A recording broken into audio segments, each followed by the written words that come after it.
Hello दोस्तों, आपका स्वागत है हमारे YouTube चैनल और ऑफ ग्रेट माइंड्स में, जहां पे हम महान हस्तियों की ज़िंदगी के बारे में बात करते हैं। तो आज हम बात करेंगे डॉक्टर अब्दुल कलाम आज़ाद जी के बारे में, जो कि भारत के एरोस्पेस साइंटिस्ट और 11वें राष्ट्रपति भी थे।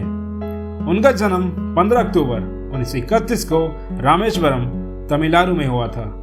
अगर उनकी फैमिली के बारे में बात की जाए तो उनके पिताजी का नाम जैनुलब्दीन था, जो कि नावों के मालिक थे और घर के पास की मस्जिद में एक इमाम भी थे। उनकी माताजी का नाम आशियामा था, जो कि हाउसवाइफ थी। उनके 2 भाई और एक बहन भी थी। उनके पूर्वज बहुत अमीर व्यापारी और जमीनों के मालिक थे।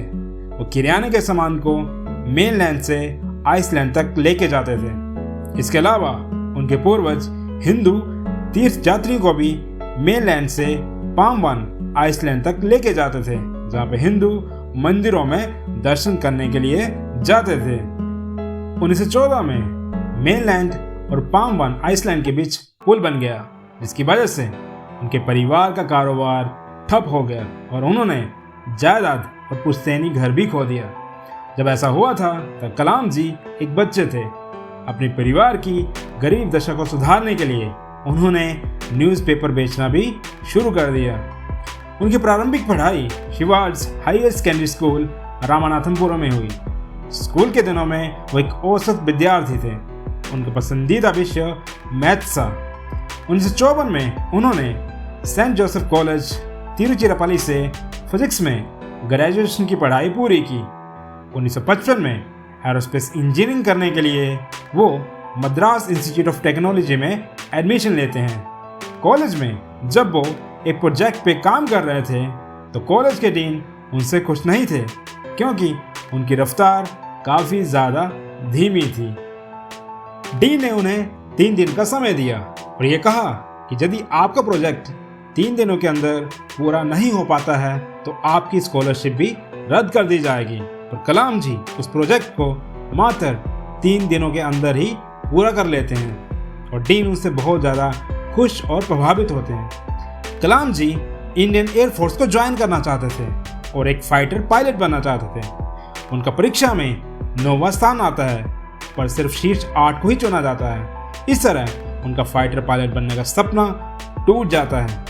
1960 में कलाम जी DRDO के एरोनॉटिकल डेवलपमेंट एस्टेब्लिशमेंट विभाग को ज्वाइन करते हैं और वहाँ पे एक छोटा होवरक्राफ्ट बनाते हैं। पर कलाम जी DRDO में अपनी जॉब से खुश नहीं थे, क्योंकि वो कुछ बड़ा करना चाहते थे। उसके बाद वो इनकॉर्पर के सदस्य बनते हैं। वहाँ पे कलाम जी विक्रम साराभाई जी के अधीन काम करते हैं, जो कि भारत के जाने माने स्पेस साइंटिस्ट थे।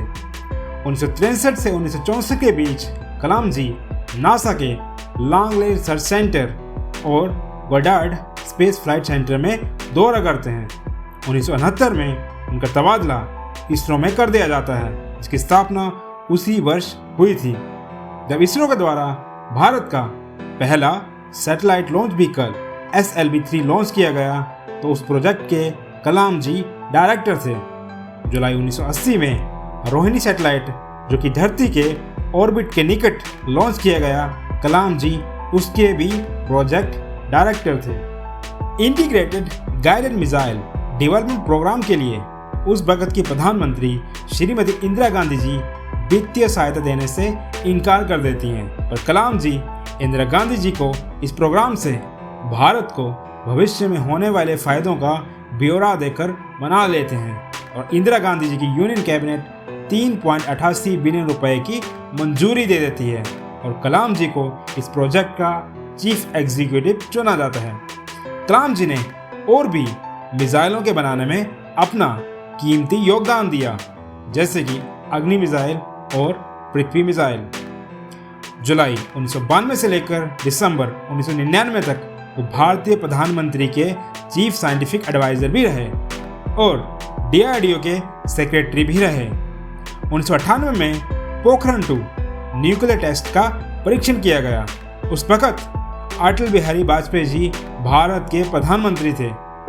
पाकिस्तान और चीन भारत के इस परीक्षण के खिलाफ थे, क्योंकि वो भारत के तरक्की की तरफ बढ़ते कदमों से चिंतित थे। पोखरण 2 प्रोजेक्ट के chief coordinator doctor Abdul Kalam Azad ji और डॉक्टर राजगोपाल चिदम्बरम थे। पोखरण 2 की कामयाबी के बाद मीडिया में कलाम जी का खूब प्रसारण होता है और इस तरह से वो भारत के जाने माने न्यूक्लियर साइंटिस्ट बन जाते हैं। 1998 में कलाम जी और कार्डियोलॉजिस्ट डॉक्टर सोमाराजू एक कम लागत वाला कोरोनरी स्टेंट बनाते हैं, जिसका काम जाम हो चुकी हृदय की धमनियों में खून का बहाव बढ़ाना होता है। कलाम जी की जिंदगी में धर्म और आध्यात्मिकता बहुत ज़रूरी थे। कलाम जी एक बहुत अच्छे मुस्लिम थे। वह हर रोज़ नमाज पढ़ते थे और रमज़ान में रोज़े भी रखते थे। इस्लाम धर्म के अलावा कलाम जी हिंदू धर्म के रीति रिवाजों से भी बहुत ज़्यादा वाकिफ थे। वो संस्कृत जानते थे, भगवत गीता पढ़ते थे और शाकाहारी भोजन खाते थे। कलाम जी ने अपने आध्यात्मिक सफ़र के बारे में अपनी किताब ट्रांसीडेंस में बताया है, जिसमें उन्होंने स्वामी प्रमुख जी के साथ किए गए अपने आध्यात्मिक अनुभव को साझा किया है। कलाम जी को कविताएं लिखने और बीना बजाने का भी शौक था। कलाम जी ने अपनी किताब इंडिया 2020 में वो तरीके बताए जिससे कि भारत सुपर पावर बन सकता है। कलाम जी ने 5 क्षेत्रों के बारे में बताया जिसमें भारत सुधार करके एक सुपर पावर बन सकता है, जो कि इस प्रकार से हैं: खेती और खाद्य संसाधन, शिक्षा और स्वास्थ्य देखभाल, सूचना और संचार तकनीक, विकास करना जैसे कि इंफ्रास्ट्रक्चर, ट्रांसपोर्टेशन और इलेक्ट्रिक पावर के क्षेत्र में। इसके अलावा उन्होंने महत्वपूर्ण टेक्नोलॉजीज जैसे कि न्यूक्लियर पावर प्लांट्स और वाटर वेस्ट मैनेजमेंट में भी सुधार के लिए अपनी राय दी। कलाम जी को बहुत से अवार्ड भी मिले। 1981 में उन्हें पद्म भूषण और 1990 में उन्हें पद्म विभूषण से सम्मानित किया गया। उन्हें ये अवार्ड्स DRDO और इसरो में दिए गए महत्वपूर्ण योगदान के लिए दिए गए। 1997 में कलाम जी को भारत के सर्वोच्च नागरिक पुरस्कार भारत रत्न से सम्मानित किया गया। उन्हें ये अवार्ड डिफेंस टेक्नोलॉजी में दिए गए योगदान की वजह से दिया गया। 27 जुलाई 2015 को IIT शिलोंग में भाषण देते समय हृदय गति रुकने से उनकी मृत्यु हो गई और भारत ने अपने एक अनमोल रत्न को खो दिया। उनकी मृत्यु के बाद भी उन्हें अनेक सम्मान दिए गए। उनके जन्मदिन 15 अक्टूबर को तमिलनाडु सरकार ने ये ऐलान किया कि उनके जन्मदिन को युवा पुनर्जागरण दिवस के रूप में मनाया जाएगा। इसके अलावा doctor APJ Abdul Kalam award भी शुरू किया गया, जिसमें जीतने वाले को 8 ग्राम गोल्ड का मेडल, सर्टिफिकेट और 5 लाख रुपए भी इनाम के रूप में दिए जाते हैं। 2015 से ये अवार्ड हर साल भारत के आज़ादी दिवस 15 अगस्त को दिए जाते हैं। ये अवार्ड उनको दिए जाते हैं जो वैज्ञानिक विकास, मानविकी और छात्र कल्याण को बढ़ावा देने में उपलब्धियां हासिल करते हैं। 15 अक्टूबर 2015 को प्रधानमंत्री मोदी जी के द्वारा कलाम जी के नाम से 5 रुपए की डाक टिकट भी लॉन्च किए गई। उनके सम्मान में नासा की जेट प्रोपल्शन लैबोरेटरी के शोधकर्ताओं ने स्पेस स्टेशन के फिल्टर्स पे खोजे गए बैक्टीरियम का नाम भी सोलिबैकुलस कलामी बैक्टीरियम रख दिया। सितंबर 2015 में व्हीलर आइसलैंड, जो कि उड़ीसा में स्थित है, जहां पे नेशनल मिसाइल टेस्ट साइट है, उस आइसलैंड का नाम भी डॉक्टर अब्दुल कलाम आजाद आइसलैंड कर दिया गया। डॉक्टर कलाम जी के सम्मान में बहुत से कॉलेज और यूनिवर्सिटीज का नाम भी उनके नाम पे रखा गया, जैसे कि केरला टेक्नोलॉजिकल यूनिवर्सिटी, जो कि तिरुवनंतपुरम में स्थित है, उसका नामकरण APJ Abdul Kalam technological university किया गया। बिहार के किशनगंज में एग्रीकल्चरल कॉलेज का नाम भी डॉक्टर कलाम एग्रीकल्चरल कॉलेज कर दिया गया। भारत के पहले मेडिकल टेक इंस्टीट्यूट का नाम भी कलाम इंस्टीट्यूट ऑफ हेल्थ टेक्नोलॉजी रखा गया, जो कि विशाखापट्टनम में स्थित है।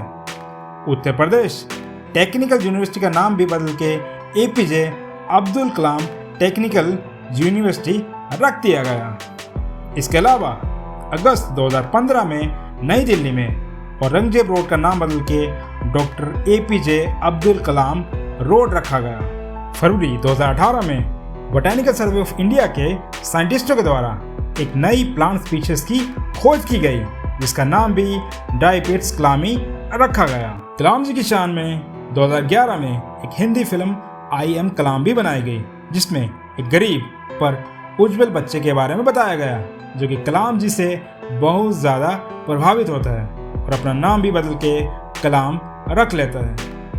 दोस्तों, ये थी डॉक्टर APJ अब्दुल कलाम आज़ाद जी की मोटिवेशनल लाइफ स्टोरी।